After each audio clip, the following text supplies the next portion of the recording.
Ladies and gentlemen, it's 9 p.m. on a Tuesday night. In fact, it's July 26th, 2022, and this is Crime and Culture Live. What's up? I'm Tim here today with Lance. What's up, Lance? What a great evening, right? We haven't been in this particular saddle for a little bit. So welcome back to you. Welcome back to the saddle. And I can't wait to welcome our guest to this collaborative saddle. But everybody out there, hey, thanks for tuning in. We got a really fun show tonight. Got a really fun guest. I know it feels like it's kind of random, but it also has been a bit of a long time coming because you've been talking about your buddy Rob for a while. And we're going to get into that. We're going to get into that with Rob. And we're going to have some good conversation, mostly about the culture part of the show. Maybe not so much crime, but maybe he's seen some crime documentaries or docuseries or something we could get into a little bit. But after 1 minute of me rambling, Tim, how are you? I'm doing great. I'm pumped for this. And in fact, Mr. Cesternino is knocking on the door here. So I am going to let him into the Zoom room. And we'll have to prep him that we are already streaming live. Yes. And I'm just gonna while you prep him, I'm gonna say hey to Ginger, to Aaron, to T.A. Combs, to Cults, Crimes, and Cabernets, also known as Murder, Mayhem, and Merlot. There is Rob Cesternino. What's going on? Here I am. Here I am. I love your background. Thank you very much. How are you?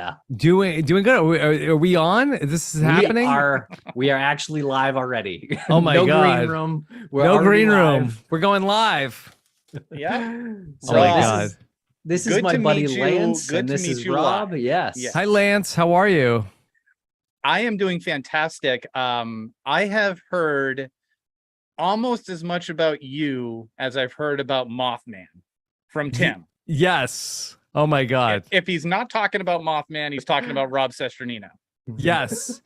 Well, that is very kind of my great friend Tim. Yes. How the hell is it going? We're coming up on almost 20 years of being friends.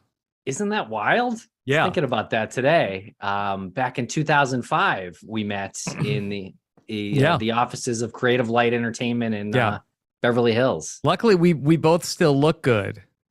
That's true. In fairness, that's true. Isn't that crazy that we can say as adults we're coming up on 20 or 20 something years of friendship with somebody? Do you remember your parents? I don't want to get too deep into this, but do you I do.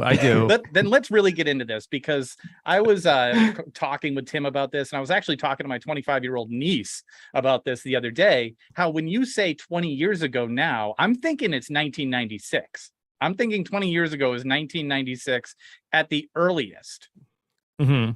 And it's not. It's like it's 2020. It's 2002. Mm-hmm. It just doesn't feel like it. And when you say that you've been friends with somebody, you remember your parents saying, "I've been friends with this person since for 20 years." That was probably in like 1968 when they met. Yeah, it's crazy. Time is just like a crazy concept to me. Lance, I don't even know how to answer that. It sure is. Yeah.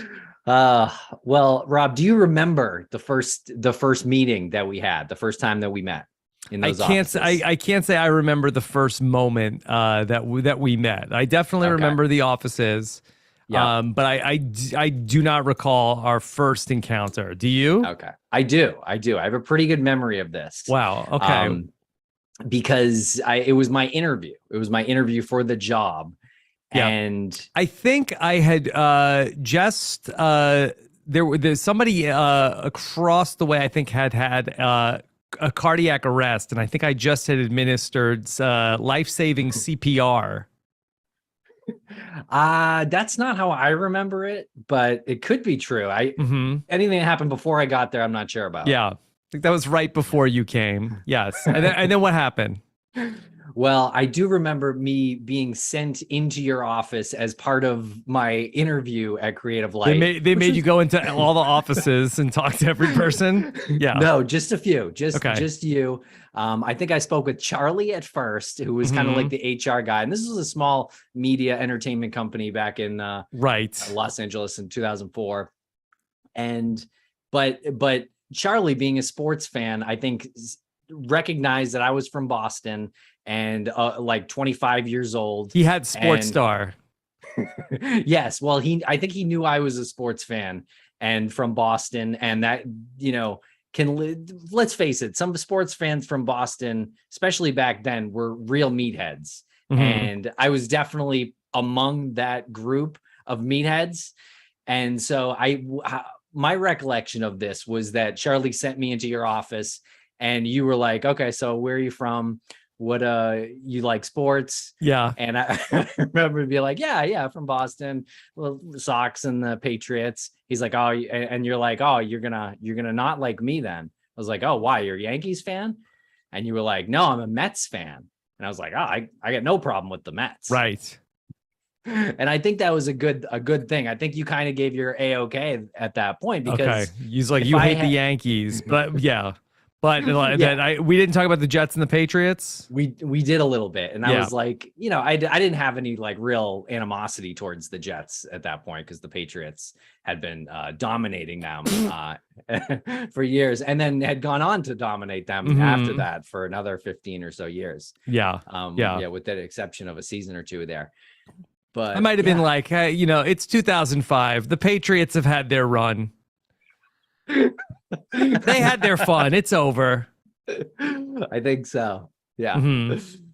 Well, before we get into like the really hard-hitting questions of the evening, I just want to give a couple of very quick updates.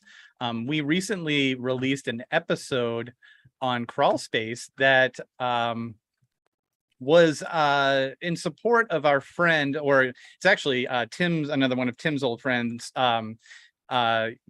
Yaniv Roca, right? And he made the documentary Queen Mimi, and he's making a documentary, The New Adventures of Gidon Lev, and that is about the Holocaust survivor who's using TikTok to spread the word of support for humanity and fighting against anti-Semitism and fighting against Holocaust deniers.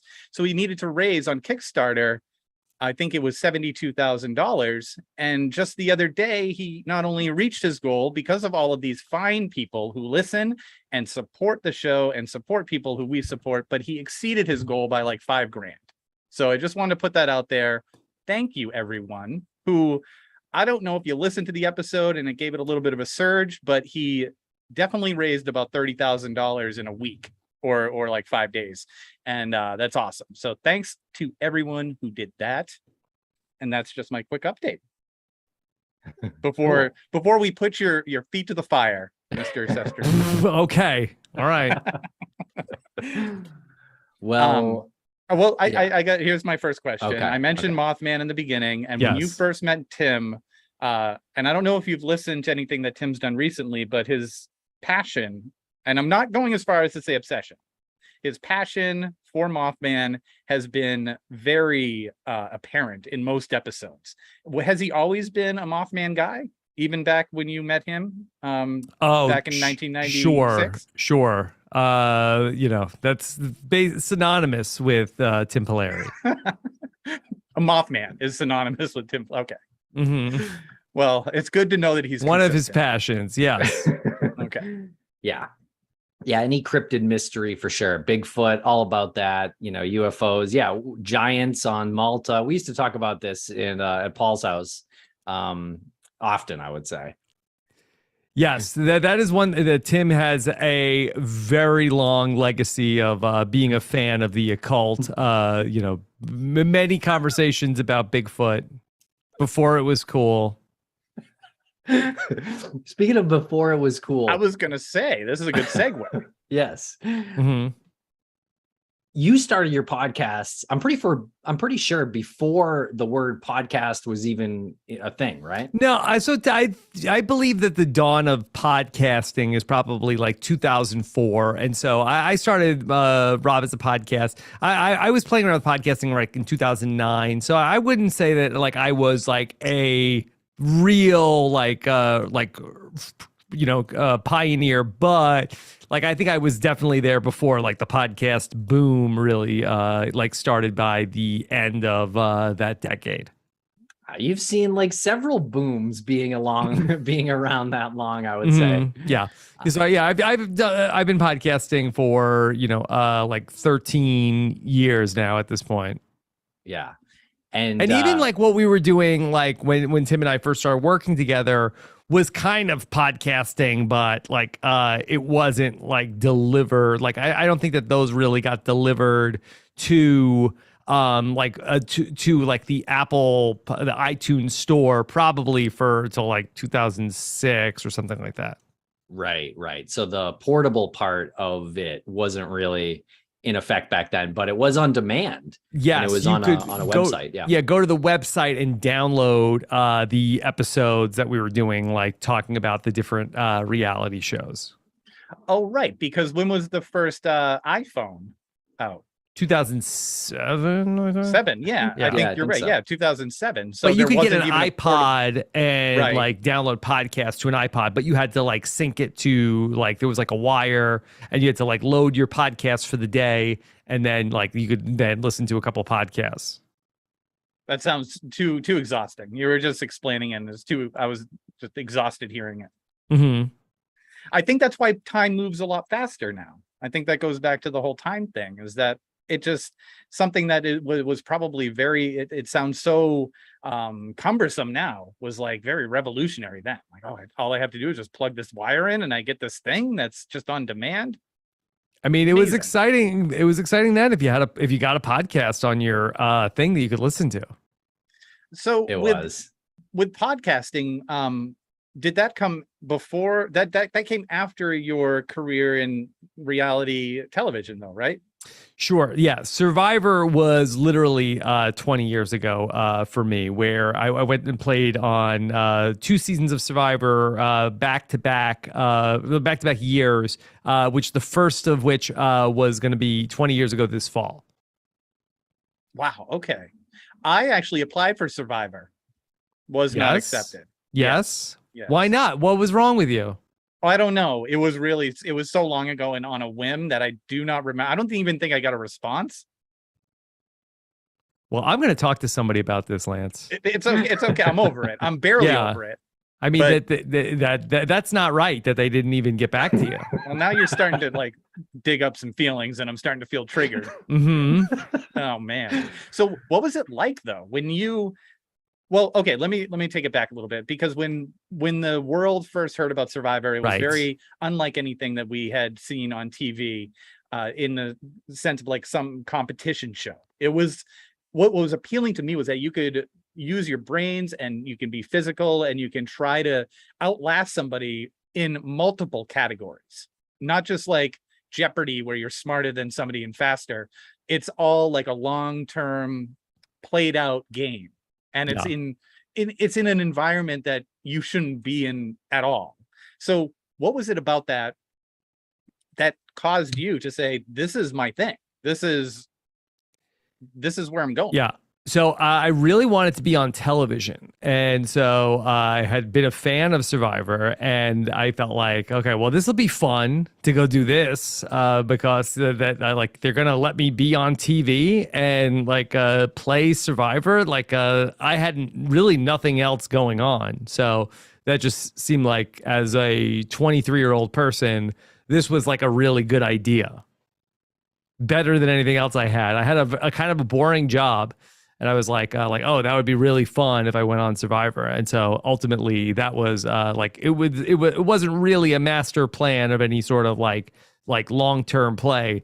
It was, I really like Survivor. If I get on the show, I can probably go to like parties where I get to meet the other people that were on Survivor. And that was basically as far out as I thought. But you ended up doing really well. Well, I had really studied Survivor, so I kind of knew what to do more so than a lot of the other people I was out there with. And you were cracking jokes, which made you, I think, a favorite to the audience as well. To some, yeah. Some people liked it, some people didn't. And what's weird about it now is that people are able to watch the shows like they're way more accessible now than they were, say, 10 or 15 years ago. It was sort of like 20 years ago. Like it was on. If you missed it that night, too bad. That was it. You would never see that episode ever again because it wasn't like that they would show Survivor in reruns or anything like that. But then, like probably like 5-6 years ago, like, you know, all these things started being available more and more on demand, and certainly like over the quarantine and, you know, when people are able to go and just watch them on Paramount Plus, you know, you get like tweets from people that are watching it today. Like, and, you know, some people, not everybody thought it was as funny. Right. Okay. And so that experience overall pretty positive though? I would say. I mean, I was 24 years old when I started playing the game. I got to be on TV. Like I got, you know, some prize money for being on the show. And then after I did it, then I basically found out right after I was going to go play again. So overall, yeah, it was a very positive experience. I ultimately met my wife through that experience, or I started dating my wife through that experience because I did know her before then. But Lance, get this. She didn't look at me that way before I was on TV. And then once I went on TV, all of a sudden, then she wanted to talk to me. I think that is one of the wonderful byproducts of your reason for wanting to be on TV in the first place. You love the medium of television, and what you ended up with was, hey, you got to be on TV. I got one date. You got one date, and look what you did with it. Yeah, that was it.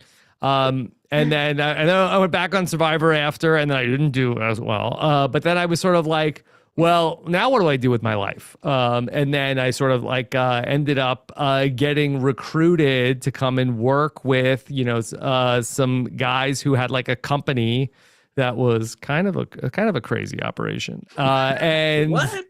Yeah, and then they said like, hey, we're doing crazy stuff with reality people. I'm like, well, I have nothing else to do, so they gave me a job. I had no other offers, and then, you know, I went on the show. I met one woman that wanted to date me. Then after that, there was one person who wanted to give me a job. And then I ultimately did that. And then that was like basically my story of Survivor. All right.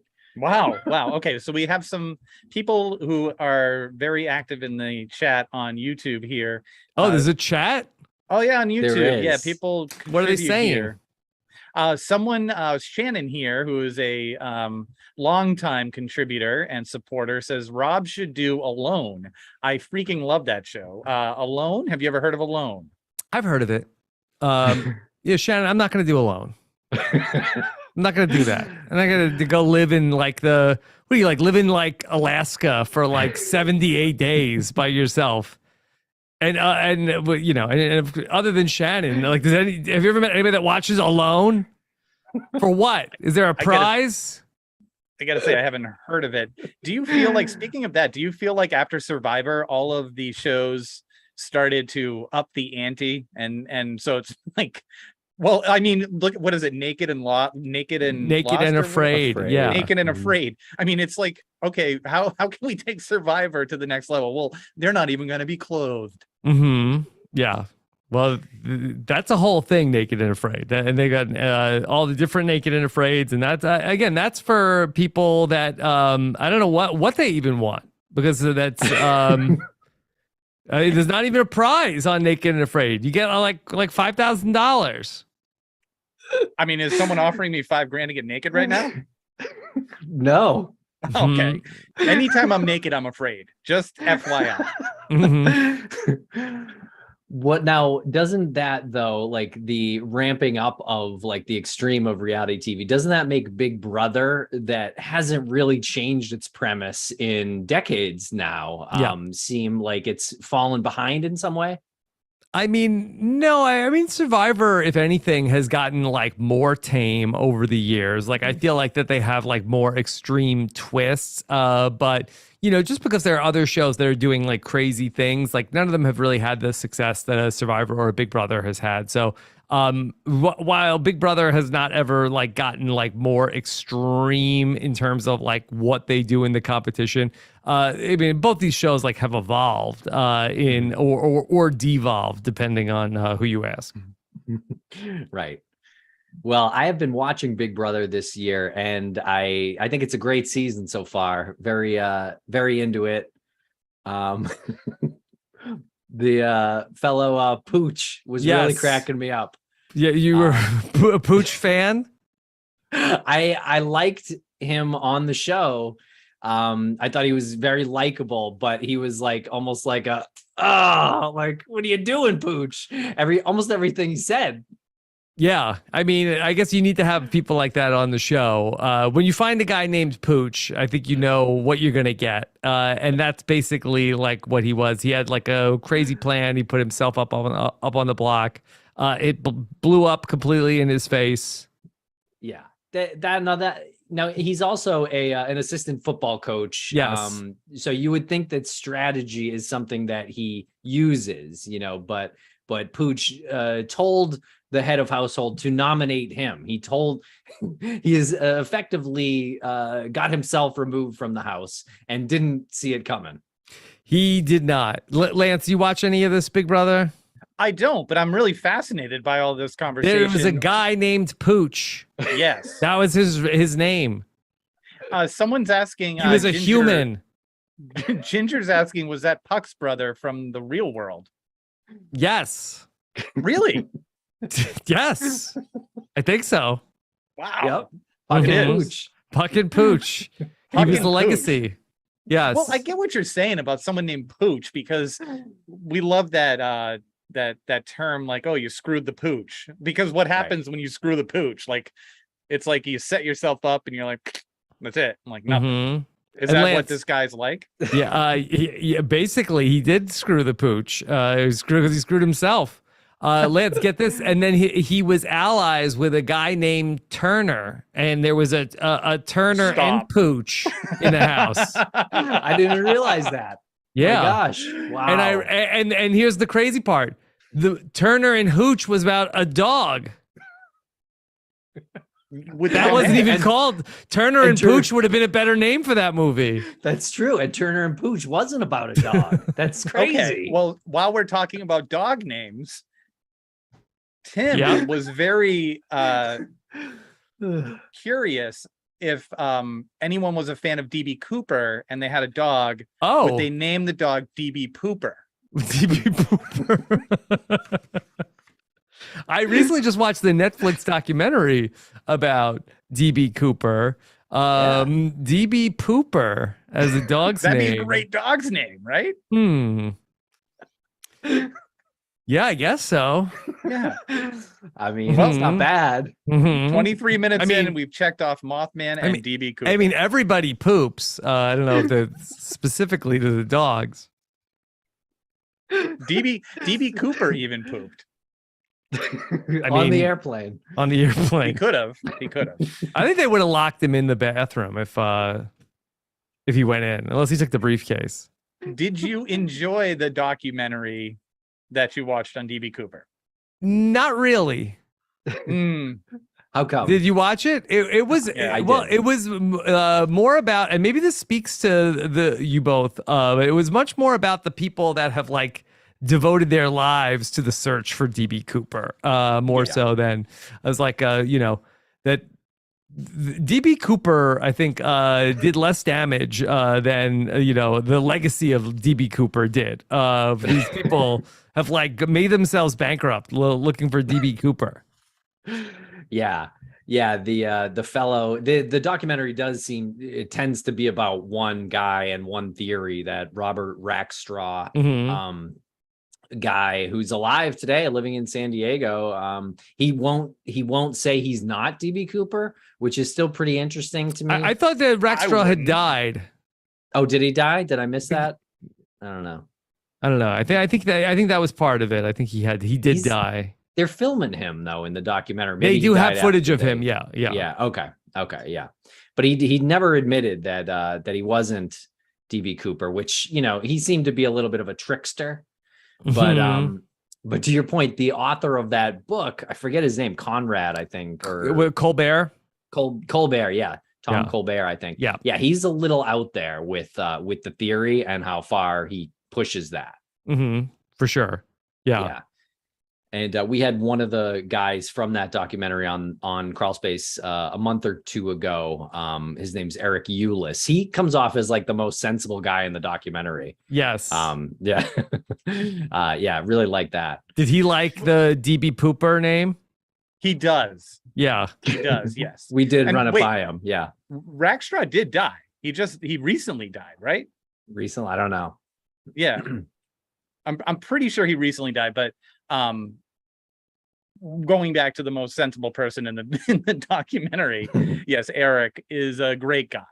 And we got some inside information on the Isabella Stewart Gardner Museum heist. He's been working on that as well. So he's going to crack wide open DB Cooper and I hope Gardner so. heist. Yeah. Me too. Yeah.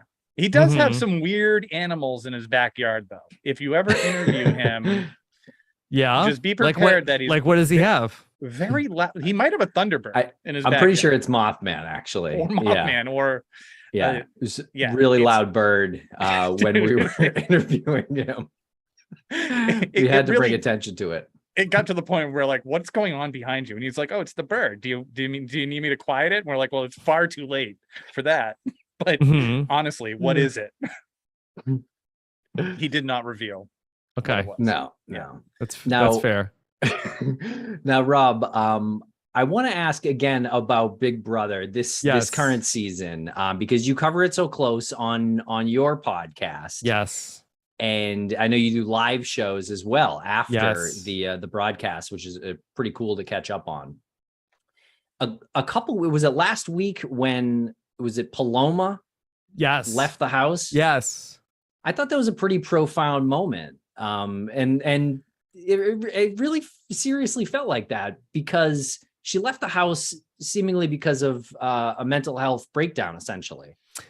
Yeah, so there's so much that goes on with the live feeds, and we have coverage of it like basically like 24/7, and then basically like the TV show is like a small portion of what goes on. But Paloma had just been like all over the place, and I think that sort of like the idea was that from people watching the live feeds of like, okay, this woman is out of control. She's playing so hard. She's the new Frenchie. She's all over the place. That people did not like that she was like really like rude about Taylor, was like spreading lies about Taylor in the house. But then that really started to shift around like Monday of that first week, where she started talking about how like, hey, I hacked the game.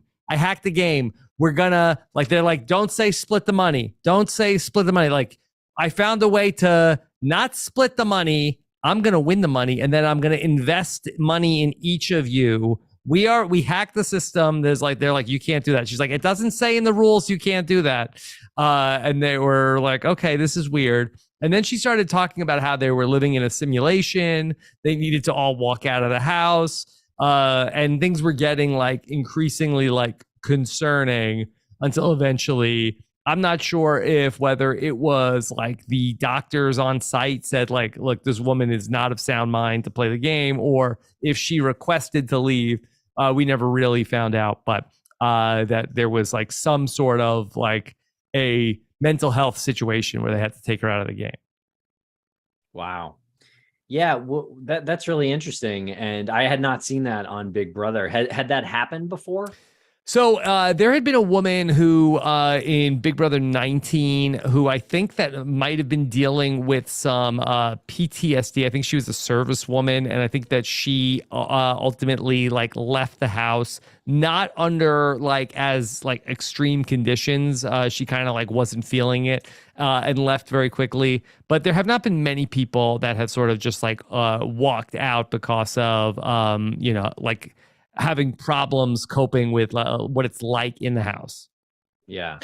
That's Well, one thing, what I found really profound about it was the reaction from the people who were still left in the house. They all like got it immediately, how serious it was. And really, a lot of them got emotional. Well, they had been talking to her and they knew Yeah. like something wasn't right. She was like, I can't sleep. I can't, like, she was like manic. And so that they realized that there was something wrong, and a lot of the people in the house, like she was like the ringleader of the alliance, and then that this does happen on Big Brother sometimes when somebody like is like departs suddenly, they're sort of like lionized as like, oh my god, they were the greatest person ever, and so like I think that was a thing also where they didn't really get to say goodbye to her.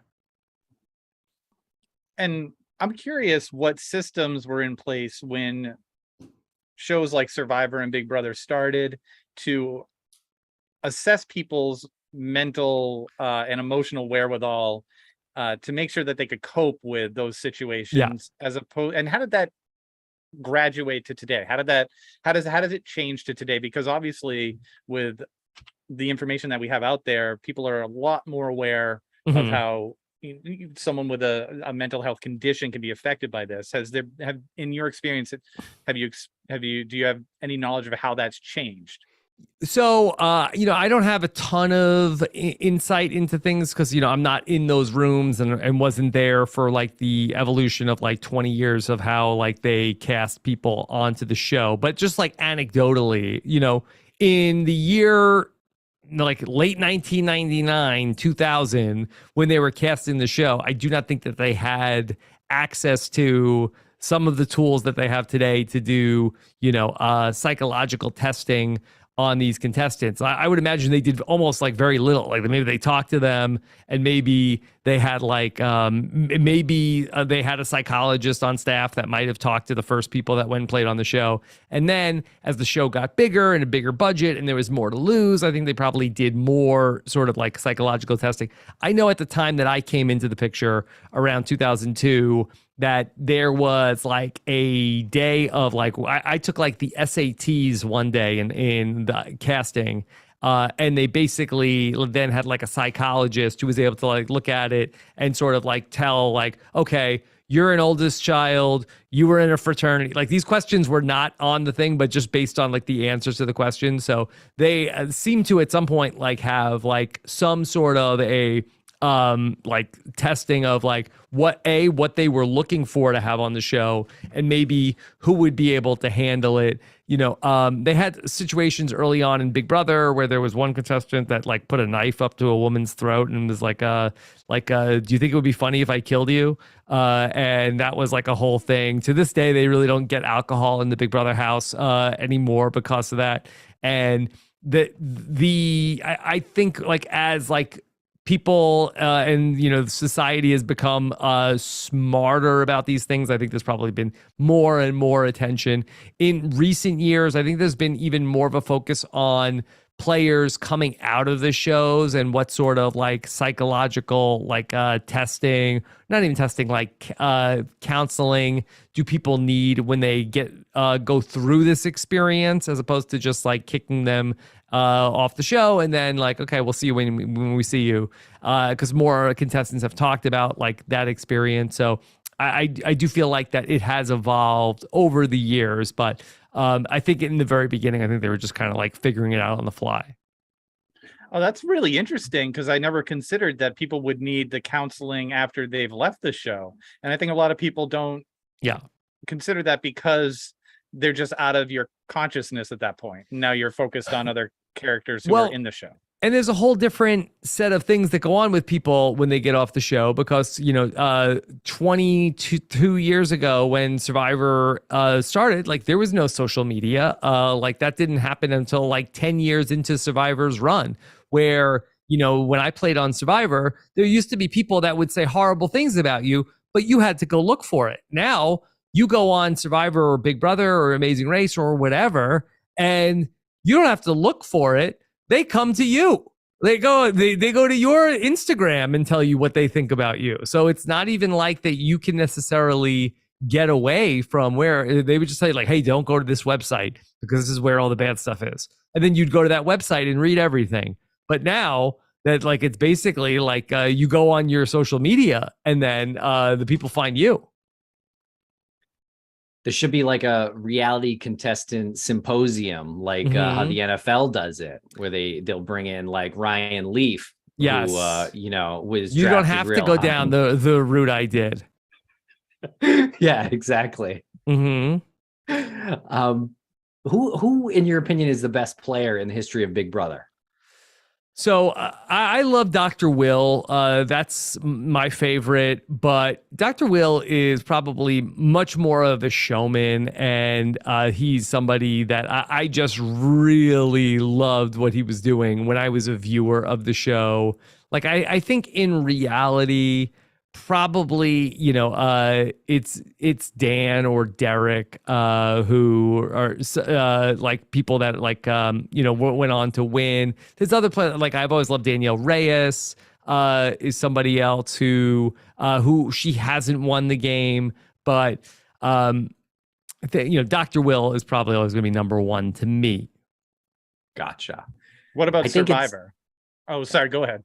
Well, I was going to say, I think in the seasons I've watched, and I've gone back a little bit for Big Brother, I think it's Derek L. Yeah. And what's his last name? Lavassiere? Is it? Lavasseur, yeah. Lavasseur. So he's in True Crime now. We met him at CrimeCon. Oh my God, that guy. Yeah. He hosts a show with Stephanie Harlow. Yeah, he was great to watch on the show because he was a detective, and he didn't tell anybody in the house that he was a detective, and he really seemed to have kind of manipulated the game. Yeah. Without people sort of knowing consciously, I guess. He went undercover. Yeah, pretty much. Too deep. He wore a ski hat. They didn't know.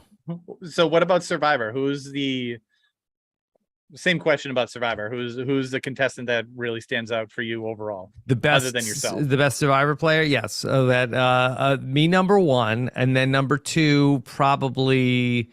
I would say that there's a guy named Tony who's won the game twice. The second time he won, spoiler alert, he won against all winners and played a really strong game. But I mean, there's so many great Survivor players. There's been over 600 different Survivor players, and who knows under like what circumstances, like different ones would have done even better or worse. But Tony just has the track record of being. There's two people that have won Survivor twice. And then Tony, I think, had the more dominating win out of his two wins. Okay, cool. And what is Jeff Probst like? Well, that's an interesting question, because I think that Jeff Probst is different. It's like many of us is different now. It's 22 years ago.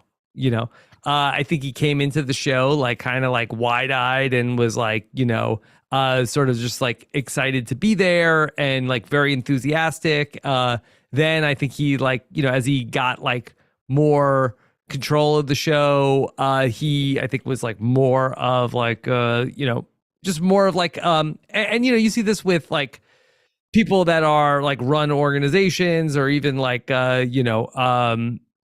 just like more of like a he wanted things done as like a certain way. But now like in his older age, where I think he's 60 now, like he seems to maybe be like a little bit more like softer, like maybe he's like a little bit more like excited to like hear people out and get to know all the contestants. So it's been an evolution of Jeff as well. So he's a snowflake now. I don't know what he's that. It's hard to say what he's like. He's all over the place. Obviously, a snowflake. He's all over. You can kind of see it, like that that description of him was very accurate because you saw it in the beginning, like even your description of him being wide-eyed, that was so obvious in the beginning. And now if you look at him, it just looks like he's been through it. And he's identifying that it's not the twilight of his career, but he's been through it. And he doesn't have to worry so much about how things are going to be done because, again, like you're talking about decades that this show has been on and been successful. So yeah, he's seen it all. Yeah, he's seen it all and he can live to tell the tale. And he's on at least for Survivor. Do you think he's on like the back nine of it? Do you think there'll ever be another host? I don't know. I mean, like, I feel like that it's such a valuable IP that I can't imagine the network would ever want to let it go. But Jeff is also, like, in addition to the host, that he's like the executive producer and has become like a very powerful person, like in terms of like running the creative of the show. So I don't know if he would ever, let it go. Was that the wrong move?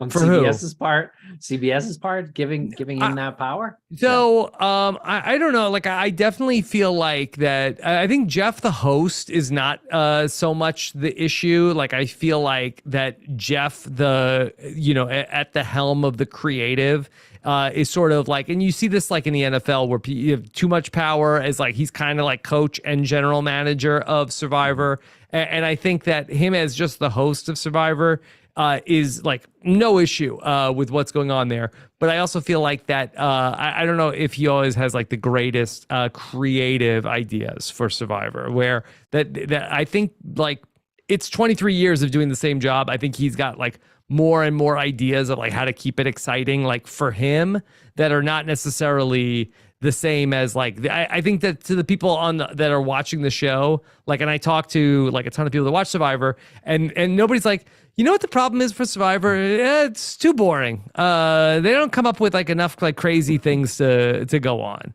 Where it's like I feel like he's like, yeah, and we're gonna do this, and we're gonna throw this at them, and throw this at them, and everybody's like, I'm so confused. Like this is like I don't even know what's going on. Gotcha. Well, Shannon in the chat is asking if Rob could replace Jeff should that ever happen. Have you ever considered throwing I the could. old hat in the ring? I hadn't thought about it, but all right, I'll do it. You just give us a sound effect? I mean, it was a practical effect. Oh, it's the bell. This is incredible. It's the first time we've had a practical effect here. There's sound effects too. Now, I don't know, Mothman. Yeah. Yeah, it's no shrieking Mothman. He's always shrieking, Mothman. Yeah, he's got glowing red eyes too. What's going on with Celebrity Big Brother, and how come you haven't been on it yet? Yeah, that is such a good question. So what is going on with it, like in general? Well, I mean, just basically, my question is, how come you haven't been on yet? You know what? This seems like a total oversight. My schedule hasn't worked out with it. That's really, I think, the only thing. What?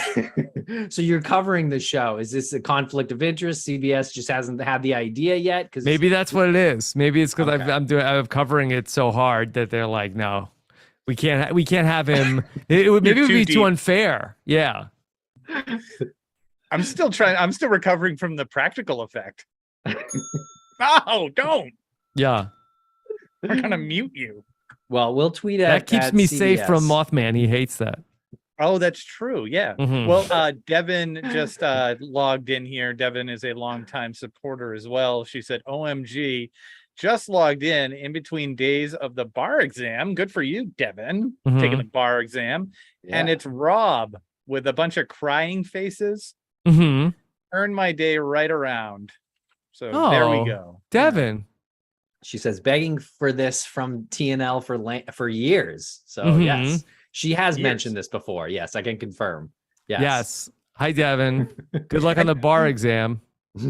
Yes. All the best to Devin on the bar exam. Devin, if you need any answers, we will release an episode on our premium feed that is all the answers to the bar exam. And if they think that you're cheating, just be like, I'm listening to a podcast and we'll just be giving you the answers because we know the answers. Mhm. We've C. just over the years have developed a wide, Yeah. a vast amount of knowledge on many things. Mhm. Yes. Yeah. I mean, including test results. Yeah. right. Yeah. I'm just listening to a podcast while I'm taking the bar exam. Nothing to see here. She's like Chevy Chase in Spies Like Us. Mhm. Is that not one of the funniest scenes ever in movie history? The cheating scene in Spies Like Us. Spies Like Us. Oh, and I'm not When sure he's if I cheating? know that scene specifically. Oh my goodness. Okay. Spies Wow, Like Us. I don't I even feel know like who I'm talking to. I feel like it could have been better. I always wanted more from Spies Could have Like been Us. better. Yeah, the movie could have been better, but the Yeah. scene where Chevy Chase is cheating on the test and he Mhm. goes Okay. in, he's got the cast and he's got an eye patch and he's trying to, everything's like, he's got the answers everywhere. Well, speaking of movies, Yes. Rob yes. Cesternino was in a movie that called Pan Man. It's Yeah. known now as a cult classic, and this is your scene from Pan Man. Yes. Tim, did I ever tell you how scared I was that night? No, really? Look at I that really, face. Why wouldn't you be? Yeah, I really was because what is this gentleman's name? G. Larry Butler. G. Larry Butler. And he's still with us. Yes, G. Larry, yes. So G. Larry, that I feel like that was working with a real knife for most of the scene, and I felt like was waving it around in such a way that I was very concerned for my actual safety. And with all due respect, that I really was very much feeling like if there's an accident that happens, I didn't think that the Pan Man production was going to take me to Cedars-Sinai Medical Center. That I thought that I was thinking that I don't remember. Was this Kirshner's apartment? Yeah. I thought I would be like maybe just like deposited in the dumpster. Dropped off at on the steps of Hollywood maybe High. the steps. Yeah, maybe that's would have been as far as I got. But the fact that it was like I felt like that it should have been a prop knife earlier in the process. Well, there was a prop used. The one here that you can see that retracts. Yes, in that shot was a prop. But you're right. I think there was also a real one in play. I think there was a real one in play. And I was very concerned because, with all due respect to G. Larry, I don't know. Well, he is a professional, but he's a method actor. He's a method actor. He is, and that could be a little scary at times. Yeah. So you're saying that you were concerned that the production didn't have the level of insurance that would be needed when a real knife is being wielded about. Yeah, I was afraid that the production would literally kill me and then just dispose of my body. So you had similar feelings as like Martin Sheen had when he made Apocalypse Now. Yes. Wow. Yes. First and hopefully not the last time that Pan Man will be compared to Apocalypse Now. Yep. Now, Tim, do you know that like the connective tissue between Pan Man and Celebrity Big Brother, right? I do, yes. It's Kato Kalin. and stars in both. Stop it with the and practical so effects. here's the even crazier chronology here. You're credited as old Pan Man. So you were Pan Man right before you got killed in this. Yes. And then my character becomes Pan Man. Yes. And then, spoiler alert, Kato's character becomes Yeah, we Pan-Man. bookend Pan Man. Hold on, yeah, just anybody do. mute this if you're concerned about the spoilers. Yes. And Kato was on Celebrity Big Brother last year, which was just a delight to watch, I have to say. Mm-hmm. I have shown this to my kids, Tim. And they're very Really? they're very impressed with my work in Pan Man. Yes. Oh, very glad to hear that. Have they spread it on their social medias? No, they don't have social media yet. Well, that's good. Good. Mm-hmm. Mm-hmm. Yeah, we're gonna wait till they get back from Survivor. I can report here, Rob, that we have You been need to take that down off of your. It's way too distracting. we have been talking about we've been talking with an old friend Yes, about Pan Man 2. Ted Chalmers of all people from Creative Whoa. Light. Yes. Yes. Has he made you an offer? Well, unofficial. We're in talks to make Yes. Pan Man 2. And Yes. and Kato Kalin is officially attached. I can confirm that here on this live show. Wow. Nothing guaranteed or Wow. promised yet, but that's the truth. Okay. But has there been like a date announced yet? No date. We do have a script. I would say that There wasn't an announcement at Comic-Con this weekend? Not yet. It's word is mostly spreading on Instagram. Pan Man's Instagram. Oh, I don't even think I'm on Pan Man's Instagram. Well, But Instapan. This is Tim's not so subtle way to ask if you would be interested in coming back to reprise your Reprise role, my perhaps role. in like a flashback prior to your your reaction is fantastic.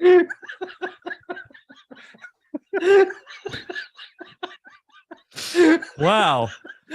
So, could you tell me a little bit more about the role? Is it? Well, it's I would say it's not really a reprisal of your role. Actually, everyone is really playing. It's a very meta take on Pan Man. That's Yes. I can tell you more. Okay. It's about the behind the scenes of the making of Pan Man. Yeah, it's pretty much like. Did you see the new Chip and Dale Rescue Rangers? Yes. A lot like that.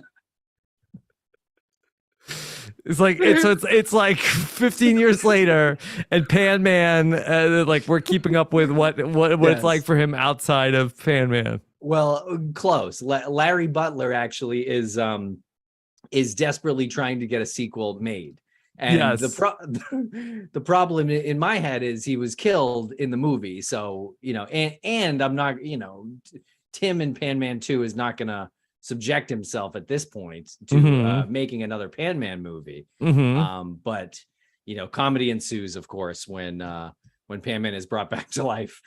I gotta say, what's happening on YouTube right now is pretty amazing. People are going nuts. Shannon has really gone about the task of making sure everyone knows where the current Pan Man is available. So thank you, Shannon. Thank you, Shannon. Yeah.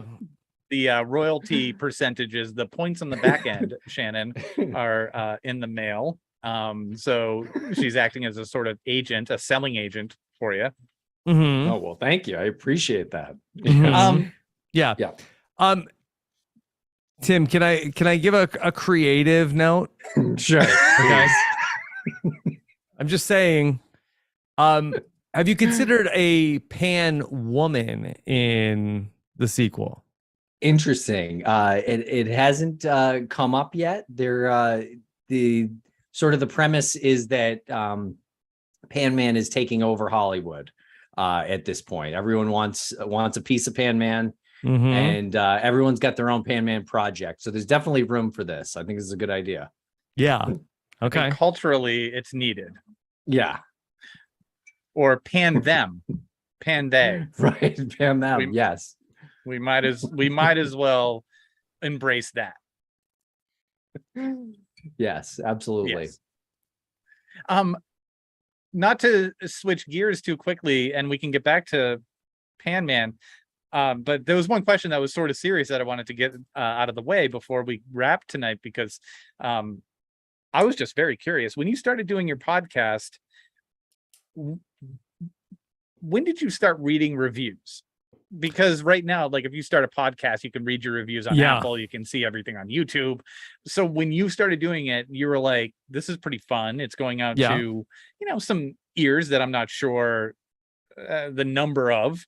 And when did you start seeing reviews come in? And then when did you start seeing like the difference or any bad reviews and how did you start to like grapple with that or deal with that? Yeah, I think I probably was reading any reviews like at the time, like in the real time as they come in. Like now, I almost like rarely look at stuff like that. But I'm sure in the beginning, I was looking at it. And the thing is, I don't know if we were getting like too many like negative reviews at the start. Like when we first started doing the podcast, it was like, who's even listening to this? And almost anybody who was listening liked it. But there was like, probably like, double digit people listening at one point and like triple digit people. But, almost everybody that was listening was very positive about it. So that really wasn't a problem early on. Certainly, like there are like as more and more people come on the podcast and on the network, it definitely is a problem. And, social media is actually like way more toxic now than it was, 2010, 2011, 2012. And so I feel like there's a lot more of that now than there was then. Yeah, that's cool. I mean, it's a good answer because you grew into it and you're able to just sort of adapt. And I guess it wasn't as big of a hit as people get now when they start a show and it starts to gain some traction and they start to get 100, 200, 1,000 listens, and then they start to get the reviews. And of course you get the people that start to just put it out there because they want to be an asshole, and no one's used to that.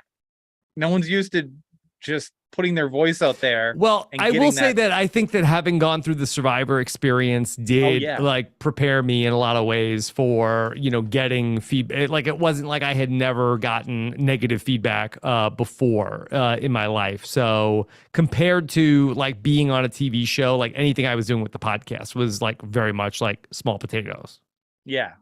That's definitely great prep for getting into the podcast. So yeah. All right, cool. I was just curious about that. We can swing back to Lance, are you guys getting bad reviews today? They wouldn't dare. They wouldn't.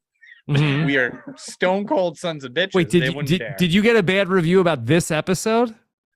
Let's see. No. Probably. We had like there was a YouTube comment that I got in the email box this morning that was like, what did they call it? Like, this is the most despicable channel on YouTube. I think it was removed. Come on, that's not. It can't even be possible. We're talking. Have you seen what's on YouTube? Yeah. It was an episode that we released that featured researchers. I think it was removed because it's not there now. We featured researchers who work with us in our nonprofit looking for missing people. Like, there's no way this is despicable in any way possible. We interviewed volunteers who help families look for their missing loved ones. I'd investigate that person left the comment. Maybe they had something to do with they need to keep you guys quiet. Yeah. You never know. We've done that before. Rob, in the years since you've been podcasting, how has podcasting changed and where is it going? It is a very good question. There's just so much of it right now. Like I felt like, over the years, like more and more people, started podcasting. And then I feel like that with COVID, that with people being home, like I feel like that then there was like another real explosion of so many podcasts. I wonder, like, as things like I don't know, are things normal-ish? Like if more people are not working in the home, will there be less podcasts? Like, will all the podcasts started in like 2020, 2021 stick around? That's an interesting question. I think that also so there's so much like video stuff that's like beyond podcasting. How much of that is going to eat into podcasting, like TikTok and stuff like that? Right. I've seen some TikToks from Tim recently. Yeah. Are you on TikTok? Do you? I don't post a lot personally. Rob has a podcast, has more of a presence. Gotcha. Yeah. I've been finding it fun, but it's taken me a long time to get used to it. I literally just realized that there's like a repost button and you can repost. I think that's new. Oh, is it new? Okay. Good to know. Good to know. Yeah, that is good to know. My post, completely missed it. My post time has gone from about an hour to like 25 minutes. So I think that's huge Mhm. progress for me. So you got to stick to, it's like Twitter. You got to stick to a formula. Stick to the formula that works when you're posting. If you see that people are responding, don't deviate from the formula. That makes sense. Are you going to get, I thought I was going to get a practical effect there. Oh, thanks. You say that see what people like, and if they like it, keep doing it. Well, yeah. Just the way you speak, the way you present your point. Mm-hmm. It takes some time. It takes some time, and there's a response that it generates. I don't know. I'm fucking like 65 years old, so who knows what I'm talking about. Well, you look great. Thank you. Mhm. Thank you.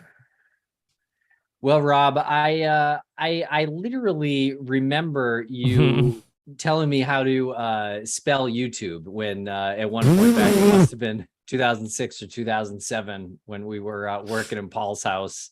Mhm. I literally went like the letter U, and you're like, no, it's YOU. And I that was the first time I ever heard of YouTube. And this is a clip here of a show that we did called Model Ball together, which was a lot of fun. I've a lot of fond memories of this. And I actually was talking about this the other day because that I had I had been sent a screener for there's a new Amazon TV series coming out called A League of Their Own, and I was watching it with my wife. And I said to my wife that I think that this show basically ripped off Model Ball. Yeah, pretty much. I could see that. Yeah, Model Ball was about I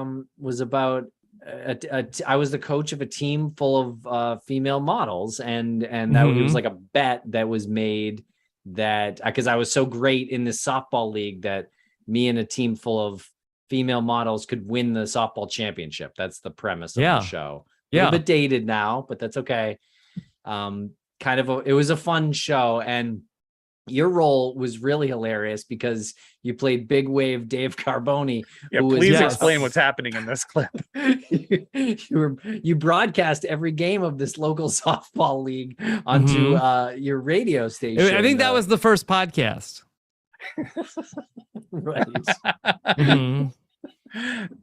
So what research did you do to get into this role? Because it seems like you know what you're doing here. Yeah. Well, so what I did was that I really did a lot of studying of like radio and TV play-by-play announcing, and how they conducted their business, and really studied what it would be like to go and do that. So it was again much like G. Larry. I'm a method actor. Yep. Always gets back to Apocalypse Now. You're very, very Brando. Yes. Well, that's going to be your role in Pan Man 2. They're going to visit you in some remote location where you're in the shadows and you're just basically mumbling random poetry. That's sure. Yeah. Actually, you'll be mumbling recipes. I think this is great. I think we're really onto something here. Yeah. Wow.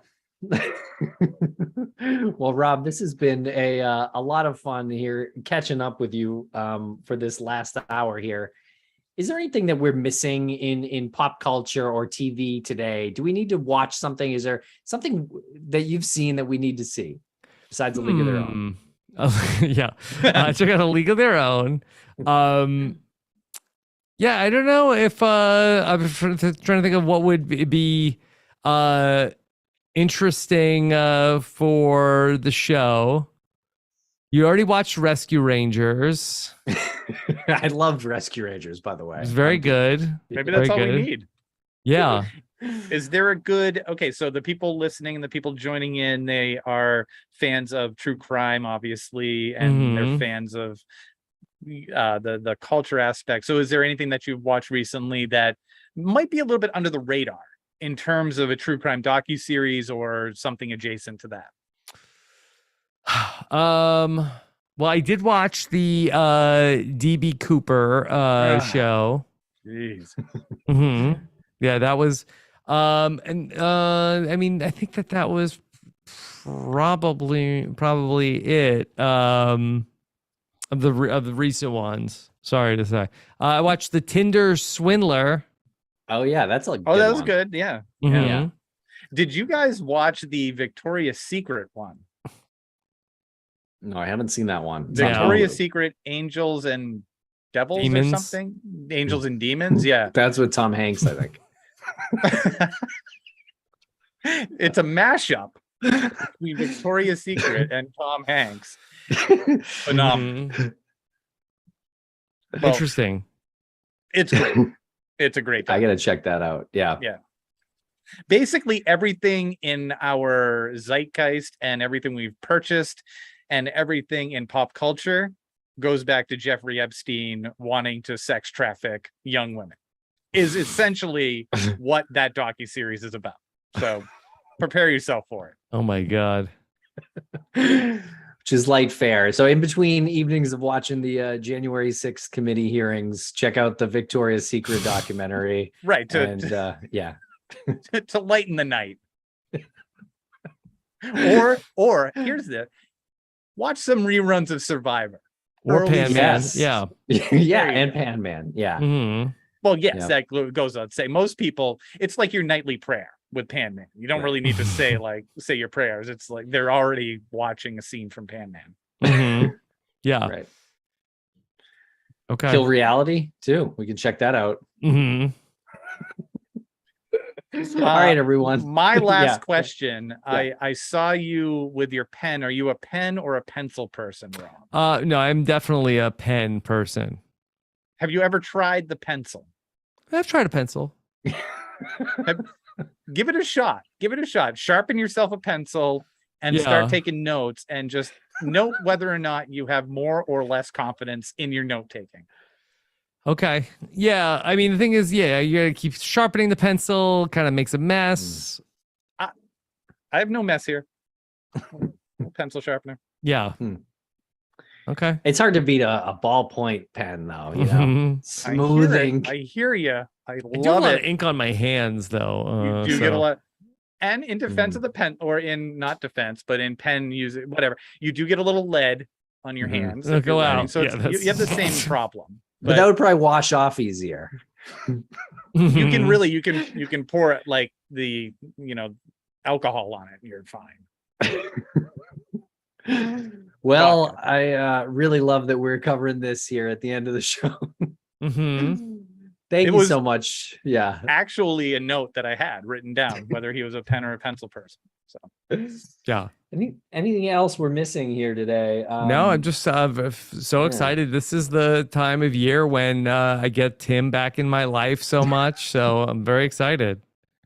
I'm offering you fantasy football trades by the week. Yes. Yes. oh, there's a Tim season for you? Tim season. Yes. That goes from basically like, it's a little early, but basically from August to December.